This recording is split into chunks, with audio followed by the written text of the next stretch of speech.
Hello everyone, this is Violeta Gaia. I'm sitting here with Hoot and we are from the UGCCR making a video, just updating our last video where we mentioned some things that we really want to clear up and really get a chance to apologize and really set the record straight on what our message was.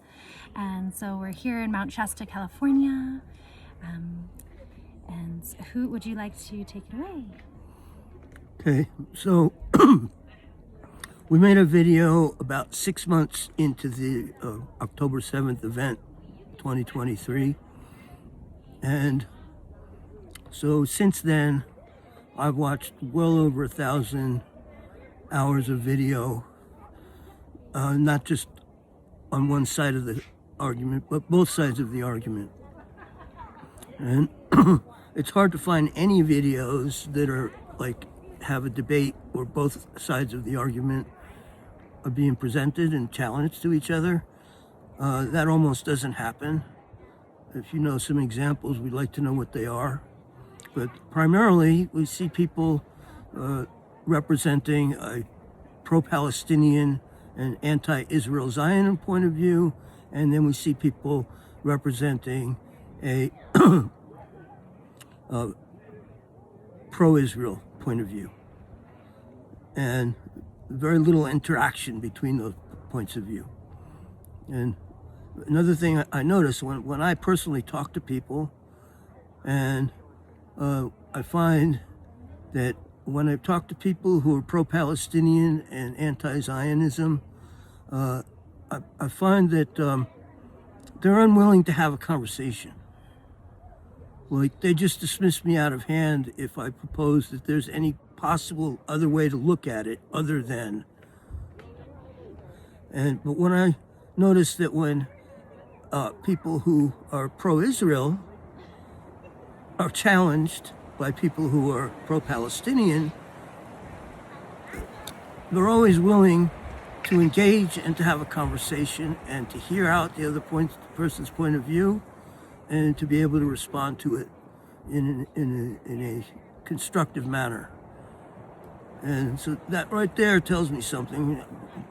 Why is it that people who are pro-Palestinian won't have a conversation with someone that wants to point out anything to them that might pose another way to look at the situation? So, and then the main thing we're here to do is to apologize for having used in our video the word genocide on a few occasions. I remember clearly when we were making that video being very careful not to use the word genocide, and I remember Violeta using it only on one occasion that I recall at that time, and cringing when she said that. But now, watching the video in retrospect, just recently, I've noticed that I used the word genocide a few times, and Violeta used the word genocide a few times, and I don't recall using that word, but there it is on the video. So I don't know if that's some kind of Mandela effect or reality shifting, or I said it and whatever. But here to say now that we Apologize for and any reference we might have made right to the idea that Israel's committing genocide. And to the people that are of the opinion that Israel is committing genocide, I would say to you that you're not qualified. Whoever you are, however much information you have, you're not qualified to make that judgment. And it's not an appropriate judgment to make. And I'm neither qualified to make a judgment that Israel isn't committing genocide, because I would be weakening my ability to speak to people who claim that Israel is committing genocide. But what I will say is that after watching more than 1,000 hours of videos on both sides of the subject, that there is no proof that Israel has genocidal intent, because it's intent that determines whether something's genocide or not the event itself. is the appearance, it's the surface, it's what we see. But what's underlying it, whether there's a genocidal intent to like destroy an ethnicity or a nationality or whatever group of people, which that's the definition of genocide if you look it up. I see no evidence of that. I could say that there's individuals, maybe in the Israeli government, in the Israeli society, in the religion, that lean in that direction and could be characterized as having that intent. But that's not what Israel is doing. That's not what the country, the nation of Israel, and its policies and its approach to the situation. What they're doing is exercising what they consider to be the right to kill in self-defense. On the pro-Palestinian side of the argument, what is presented as evidence, as documentary proof that Israel is committing genocide is, first of all, it's all circumstantial. None of it goes to what's the intent. Unless they're like quoting certain individuals in Israel, they may be making certain statements. That doesn't mean that that's the policy of the Israeli government or what they're actually doing. What they're actually doing is exercising the right, what they consider to be the right to kill in self-defense. And we understand now in science that the Newtonian laws of physics fail at the quantum level, right? So how this relates is, let's say someone's trying to harm you and you harm them, and they're the ones that get harmed, and you're the one that didn't get harmed, and you protected yourself, you protected your family, you protected your friends, right? And in the short run, you at least in the realm of appearances, in temporal reality, you appear to have been successful, and then you feel justified because obviously God was on your side because you're the one who didn't die, and and you were the person who was right, and they're the person who was wrong, right? But from the perspective of that person's culture, their family, their relatives, you're the one who was the person who was doing the bad thing. And they're the ones who were right, and you're the one who should have died, not them, right? And so then they go on to have evolved a whole culture around their animosity and their need for vindication. And, it's a cycle. It just continues. Right? And so if we try to defend ourselves by killing, we're creating that which we're defending ourselves against. So we're defending ourselves in the short run, but we're creating it in the long run. Because what happens is that energy continues. It goes on and it continues. And if you're gonna kill in self-defense, then you're just gonna have to keep doing it. And the only thing that can break that cycle is the quantum shift in human consciousness, which has to happen globally, but Israel is a focal point. It's a seed for that transformation of human consciousness to the realization of compassion, which comes with the understanding that you can't harm someone else without harming yourself in the long run. If you kill someone, you're killing yourself. And any act of harming another person is an act of self-betrayal, truly, because of this. And it's, a sick society that has brought us into this right, and we do question the efficacy of it. It doesn't work. It hasn't worked. Look at the history. It feels like perpetuating war. And what we're proposing is compassion and peace, being the eye in the storm of this perpetual war and growing in that. And welcoming people into that space, into that peace that is within it, And so some of you are listening to what Violetta is saying. You may be thinking about this new terminology that I've heard about called suicidal empathy. And you might be thinking, oh yeah, well, what Violetta is just saying is that Israel should just commit suicidal empathy and allow itself to be destroyed. No, that's not it. That's not what we're saying, right? What we're saying is that we're not trying to say Israel's wrong or what they shouldn't be doing this or that, right? We're not. We don't have the authority to say anything like that. We're just pointing out how energy systems. And this is global, not just Israel, but Yeah. in America and all over the world. This right to kill and self-defense is a pervading thing, and so we're questioning the authority of all of that, the whole system, the whole governing system that allows that. And so the concept of having empathy for someone other than yourself who may be suffering doesn't obligate you, doesn't require you to allow yourself to be a victim. But to really break the cycle, we have to learn how to defend ourselves without killing through consciousness. And we can actually do that. It's really a choice. If we're the eye in the storm of that war and we're claiming nonviolence, we're claiming consciousness, we're claiming compassion, it's really a choice that we've claimed this. And it's your choice to claim it for yourself.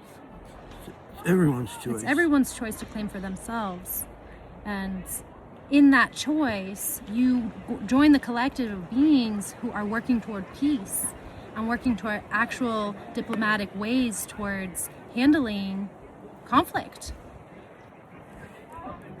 in a way that works.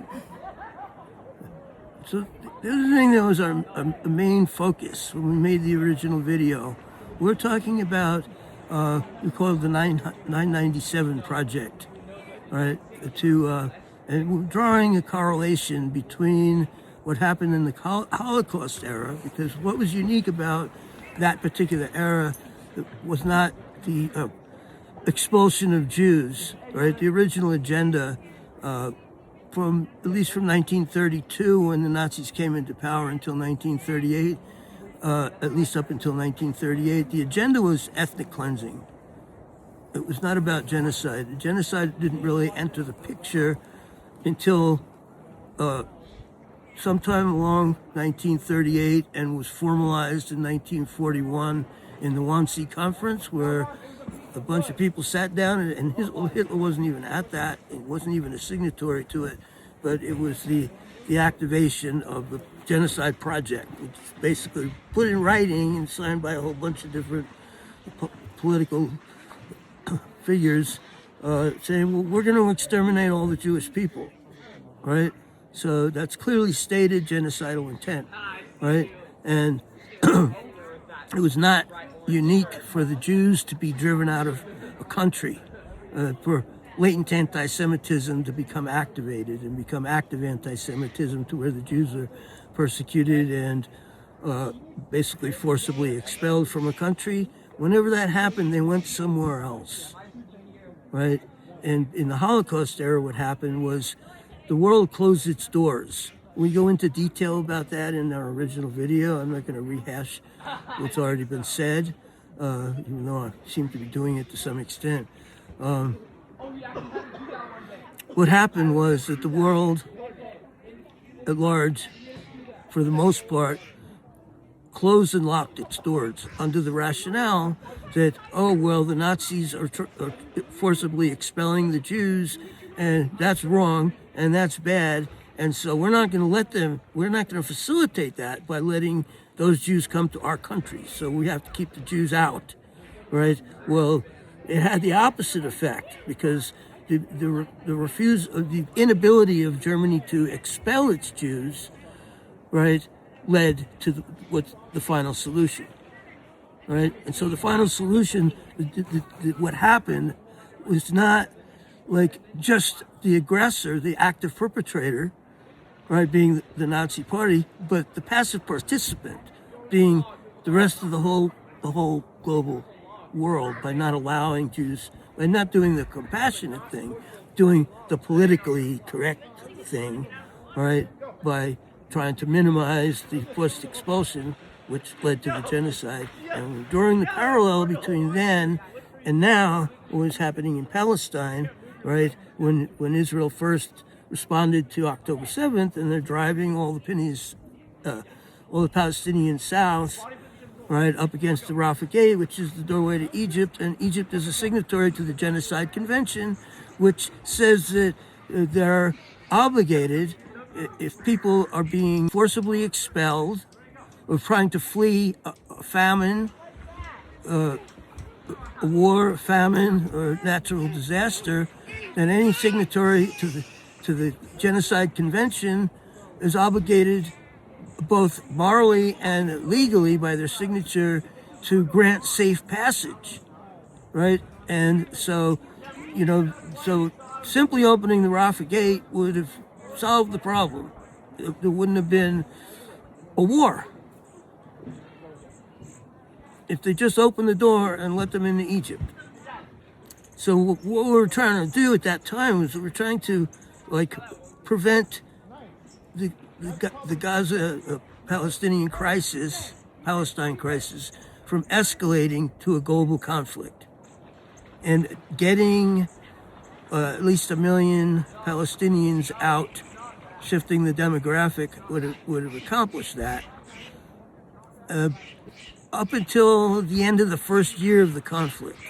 But now that we're more than going on 2.5 years, something into that conflict, a year into it, that whole idea would no longer have served the purpose of preventing a global conflict, because the Intifada had already been globalized, and the PR campaign against Israel to demonize Israel was very successful. And someone 6 months into the conflict that was sort of a radical fundamentalist, coming from a radical fundamentalist Islamic perspective, would have rather died than leave. A year into the conflict, once the Intifada had been globalized, that was no longer the case. So someone coming out of Gaza could go anywhere in the world and be the hero and become the head of any pro-Palestinian, anti-Israeli faction.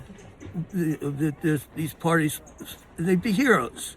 So now someone who 6 months into the conflict would have rather died than leave, now they'd love to leave. Right? And the only thing that would be accomplished by, say, getting 1 million Palestinians out, other than helping people who are innocent victims, right, would be to facilitate the globalization of the Intifada. So that's no longer an idea that I think really would serve the purpose of preventing it from escalating into a global conflict, because that's already happened. It's already escalating. We're on the escalation ladder. It's continuing to escalate.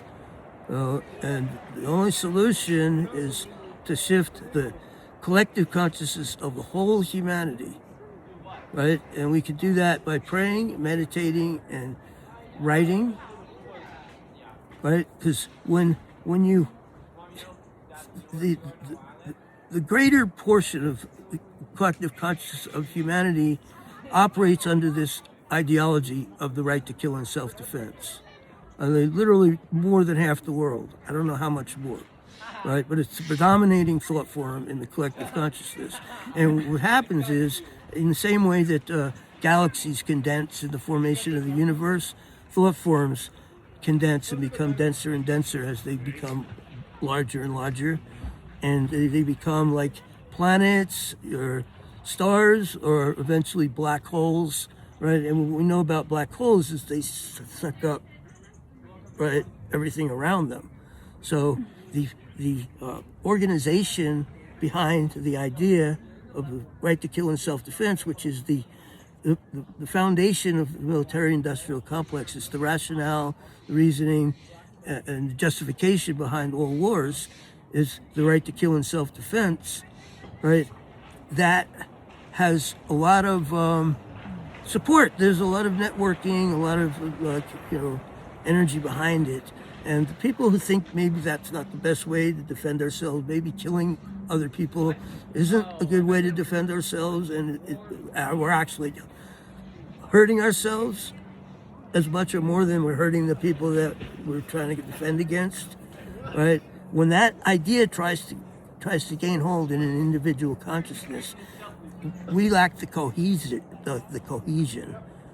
that the right to kill and self-defense proponents, right, carry, right? And what we're trying to do with this website is we're trying to provide that cohesion, and how we encourage people to do that is by writing a declaration of nonviolence, right? And you can submit it to our website, and then we'll contact the people who make the really most interesting ones that we'd like to know if we can publish those, and basically provide a database that supports this and provide cohesiveness and unity for people that want to question the efficacy of the thought form called the right to kill and self-defense, right? And it's a welcome for people to come and to join in our collective, which is a Peacemaker Collective.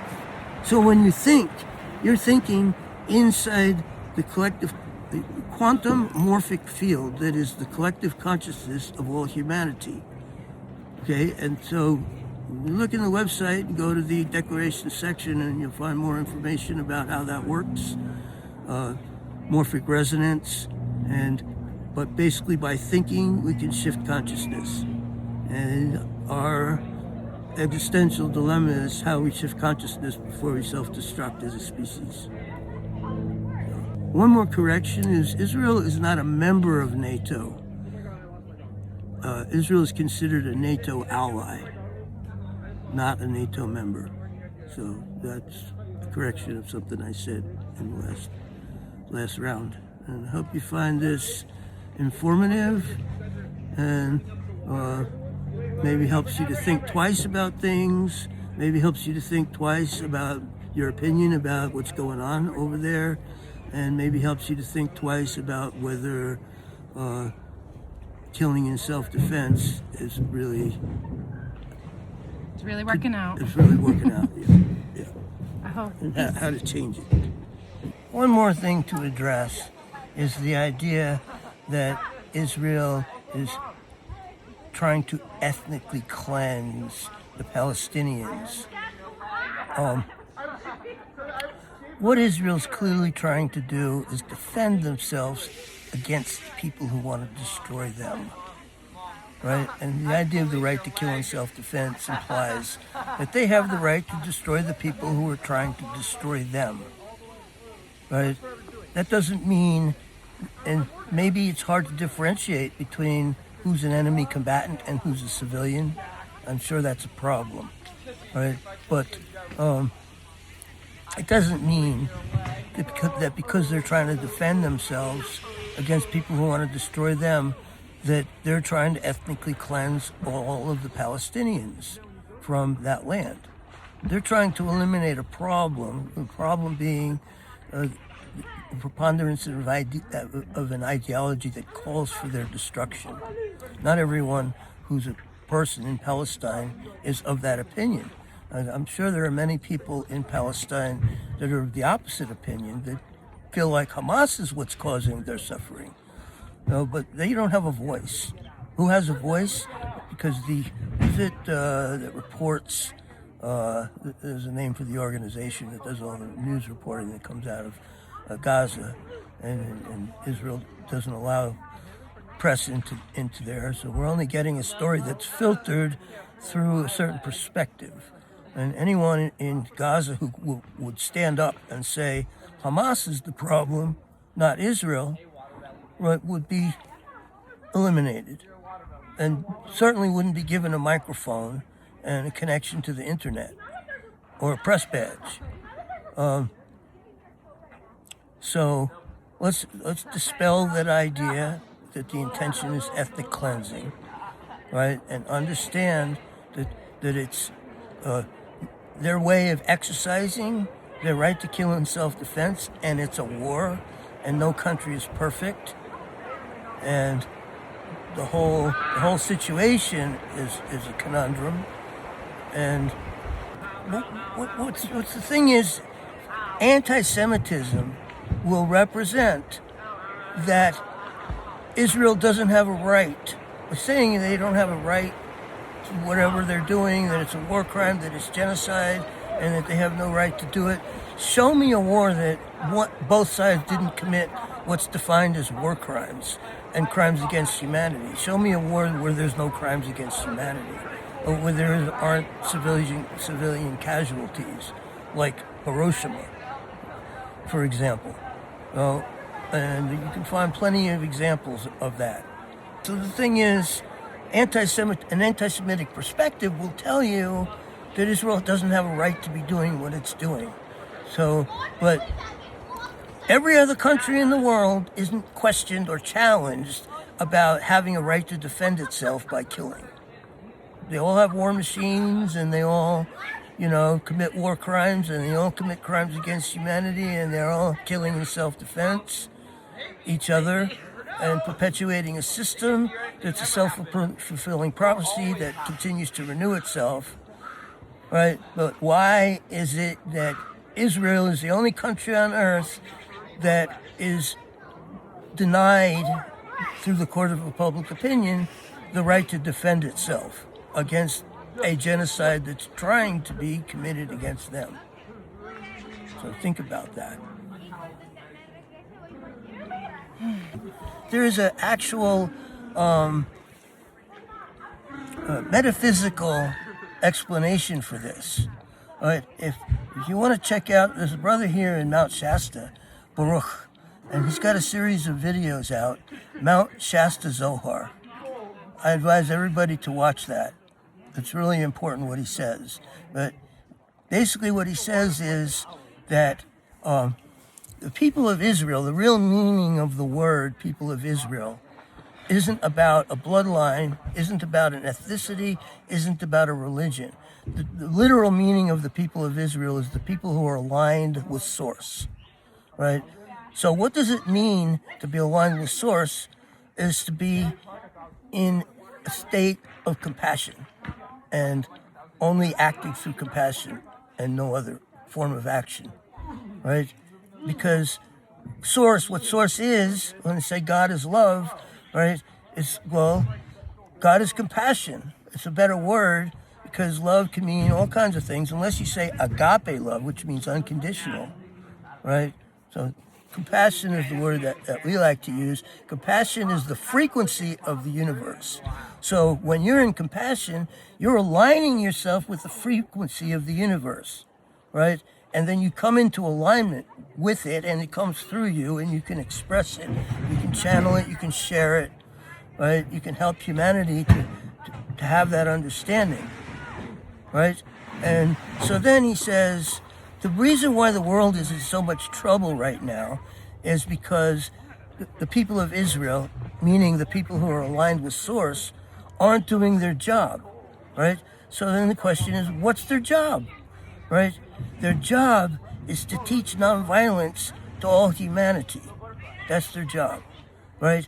And then it says about how they're the chosen people.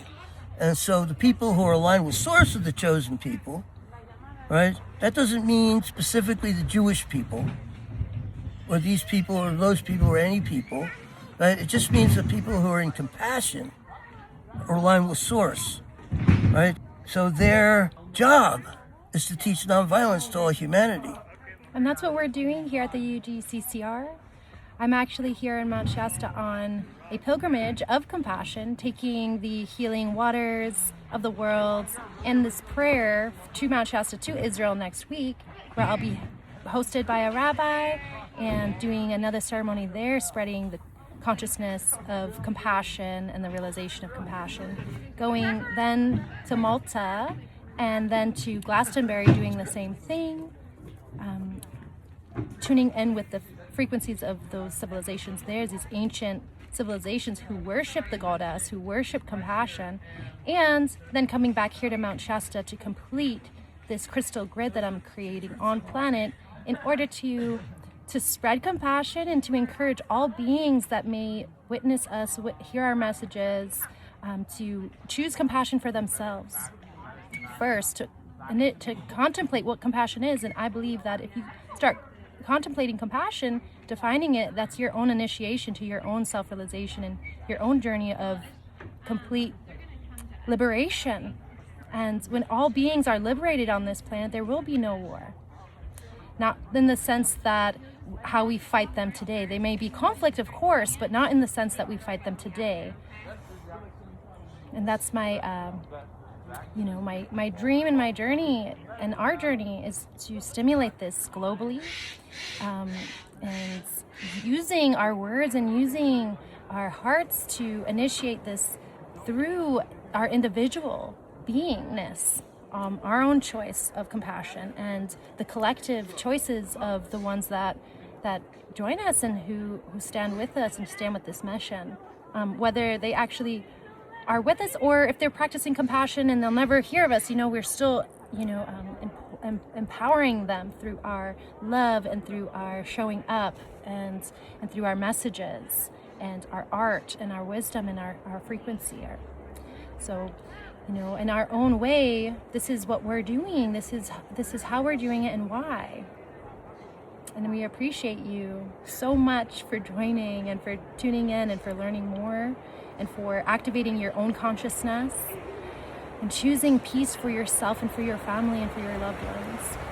So there may be a metaphysical basis for this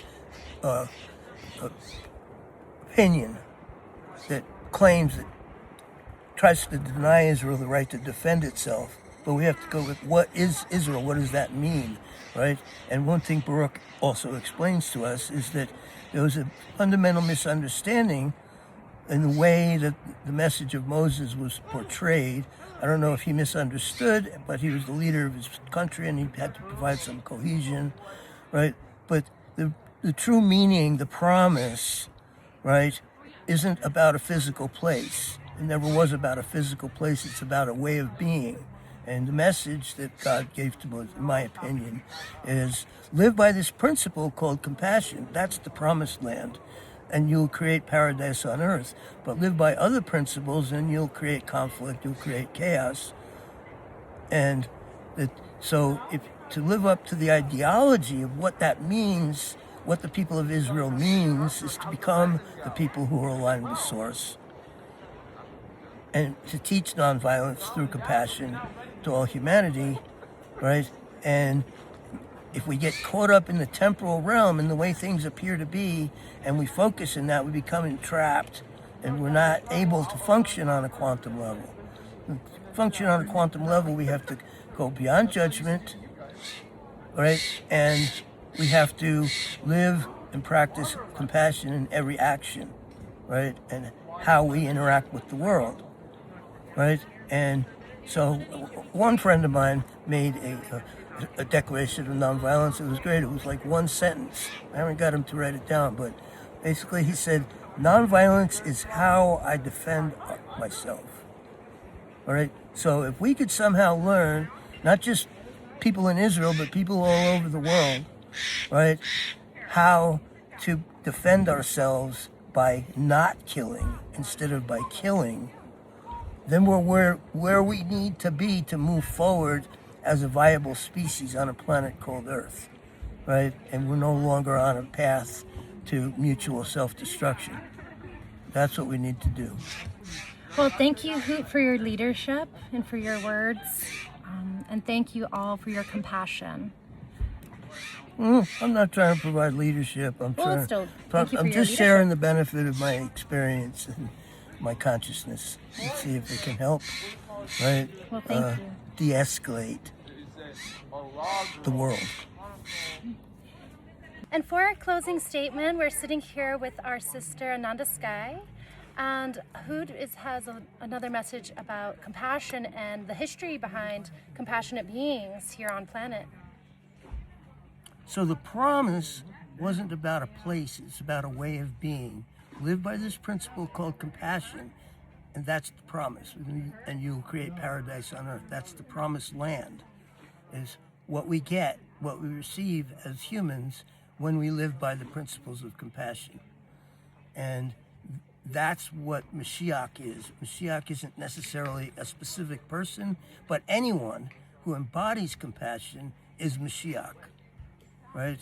And that's the promise, that's the return, is what was forgotten was compassion when we learned to live by other principles like the right to kill in self-defense, which you can't be in compassion and be doing that at the same time. Because when you're in compassion, you understand the quantum metaphysical impossibility of that. And so the Mashiach, the promise, is the realization of compassion, which is the awakening, which is the quantum shift in human consciousness that we need to enable us to remain viable as a species on a planet. So I just want to touch a little bit on what Hoot was mentioning about Mashiach and this return that we are all waiting for, including the Jews, the Christians, and Islam in Israel. And it seems that everyone is fighting for this messianic time where, from what we've studied, the Jews feel that, the Beis HaMikdash will come back down and we will have a third temple. And the Christians believe that, Jesus, Yeshua, will also come back and resurrect into some type of form to allow us to have this, being of consciousness. And what Hu is mentioning is it's not about the temple that's going to arrive or be formed or manifested, or this physical being, whatever being it is that we think. Compassion is the destination, and that also goes back into the heart chakra, into our heart center, and in Hebrew we call that the Tiferet. So the Tiferet is like that final manifestation of compassion.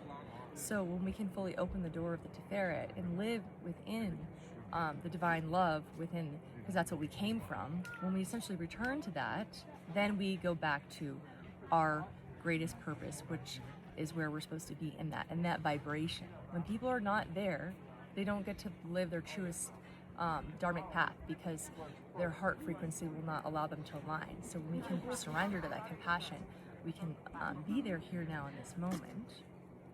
And I studied for a while with Chabad people in Svat at a seminary in Machon Hana, and then also a little bit in Crown Heights. And a really cool phrase that they would say about the Mashiach, which they had their own view of Mashiach. They thought the Lubavitcher Rebbe was Mashiach, which many people still even believe this to today, and all the miracles that he created for the Jewish people in Israel and around the world, and Crown Heights even, just, miracles that he had given to those children. And one phrase I wanted to share with you is one that I remember from there, and that they would praise that Mashiach's here, and that one is Yehi Adonenu Morenu Verabenu Melech HaMashiach Le'olam V'ed.